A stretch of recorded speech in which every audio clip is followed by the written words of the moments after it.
이번 시간은 쓰기 제1부분 9번째 시간입니다. 단어 순서별 관련 문제로 주제는 비교문입니다. 첫 번째, 비교문이라고 나와 있는데요.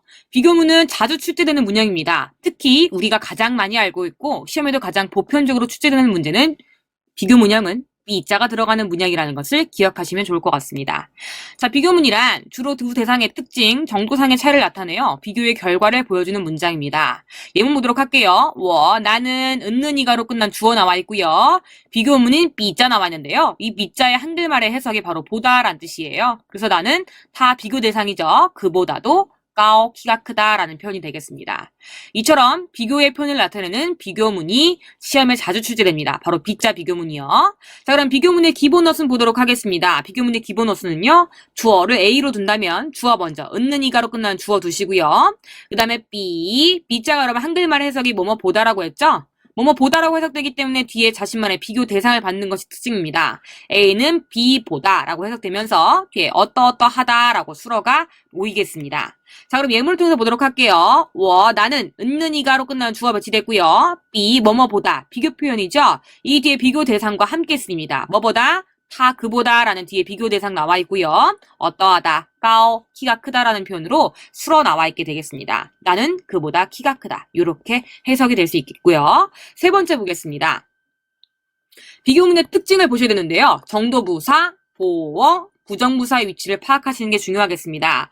첫 번째가 바로 여러분 정도부사입니다. 정도부사. 주어를 A라고 넣는다면 주어 사용하시고 B자가 여러분 한글말로 해석이 뭐뭐 보다라 그랬죠? 그래서 뒤에 비교 대상과 함께 쓰인다. 그 뒤에 수어가 올 수 있는데요. 수어 자리에는 여러분 형용사 수어도 올 수 있고요. 혹은 동사 수어도 올 수 있고요. 혹은 주수구의 수어 등 여러 가지 수어들이 올 수 있는데 그 중에 형용사 수어가 오는 것이 보통 90% 이상이에요. 이게 가장 빈출도가 높겠고요. 형용사가 수로 쓸 때는 보통 앞에 강조하기 위해서 정도부사와 함께 쓰이는 것이 특징인데요. 이 B자 비교문에서는 여러분 정도부사를 모두 사용할 수 있는 것이 아니고요. 쓰일 수 있는 정도부사의 종류가 정해져 있다는 것이 특징입니다. 한번 보도록 할게요. 하이, 깡, 또, 짜이와 같이 정도부사를 사용하여 비교의 의미를 강조하는 것이 특징인데요. 비교의 의미를 더해주는 정도부사인 하이나 깡이나 또나 짜이만 사용이 가능할 뿐 일반적으로 그냥 단순 강조의 의미만 가지고 있는 헌이나 페이장, 실판 같은 보편적인 표현들은 사용할 수 없다는 것이 특징입니다. 그리고 여러분들이 실질적으로 가장 많이 범하는 오류가 뭐냐면 바로 첫 번째 예문인데요. 나는 그보다 키가 매우 크다 이렇게 쓰시는 거예요. 비, 타, 나는 그보다 헌꺼 키가 크다. 사용할 수 없습니다. 정도부사 헌은 사용할 수 없다라고 바로 위에서 배운 바가 있죠. B자 비교문뿐만 아니라 각 비교문에는 사용할 수 있는 정도부사의 종류가 정해져 있습니다. B자 비교문에선 4가지 하이, 깡, 또, 짜이가 있었기 때문에요. 헌자는 사용할 수 없다라는 것이 특징이라는 것을 반드시 기억하시면 좋겠습니다.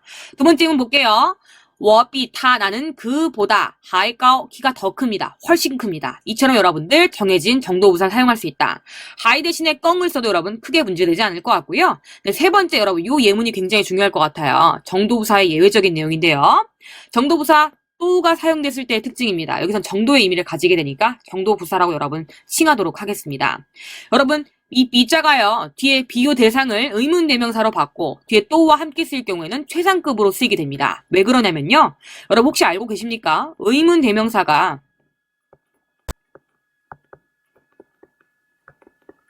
뒤에 부사 또와 함께 쓸 때는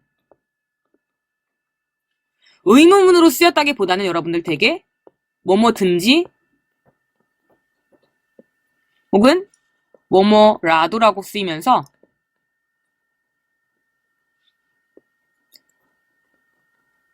불특정 다수를 가리키는 말로 쓰이는 것이 특징이에요.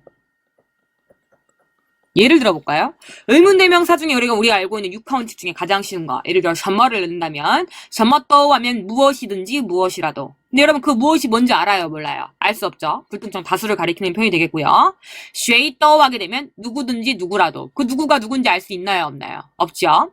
혹은 여러분 날떠 하면 어디든지 어디라도. 그 어디가 어느 장소인지 알 수 있다 없다? 없다. 불특정 다수를 가리키는 표현이 됩니다. 이 표현을 여러분들 비교문에 접목시키게 되면 이것을 최상급으로 바꿔주게 됩니다. 예문 들어볼게요. 예문과 함께 타비 쉐이떠 그녀는 어느 누구보다도 똑똑합니다. 여러분 그녀는 어느 누구보다도 똑똑하다는 건 누가 제일 똑똑하다는 말과 똑같나요? 그녀가 제일 똑똑하다라는 말과 똑같죠? 그렇기 때문에 여러분, 만약에 비교 대상 자리에 의문 대명사와 정도부사 또를 함께 쓰게 된다면 그것은 최상급으로 변화시켜주는 표현이다라는 것을 꼭 기억해 주시면 좋을 것 같아요. 실제 시험에 여러분 비교문이 어렵게 나왔을 때는 이 세 번째 표현, 정도부사 또가 나왔을 때가 나온 바가 있다라는 거 여러분 잘 기억해 주시고요. 두 번째 특징 보겠습니다.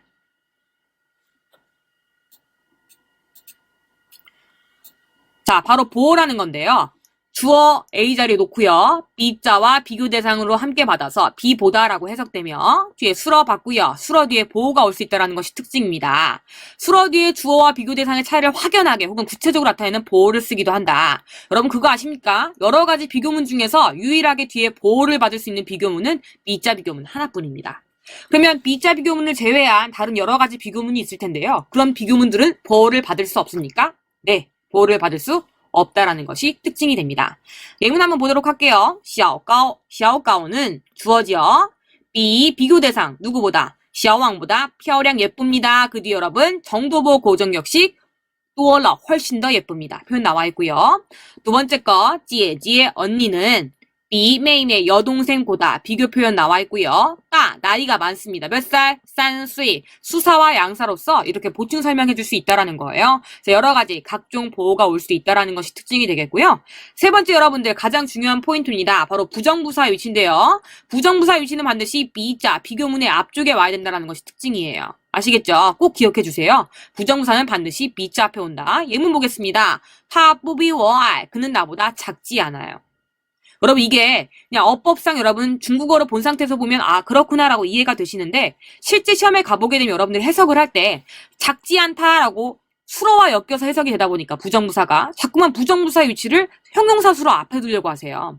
그렇게 해서 여러분 오류를 범하는 경우가 굉장히 많거든요. 그래서 여러분 한글말 해석되는 대로 위치를 시킬 것이 아니라 부정부사는 반드시 비교 표현의 앞쪽에 위치해야 된다는 걸 꼭 기억하시면 좋을 것 같습니다. 아시겠죠?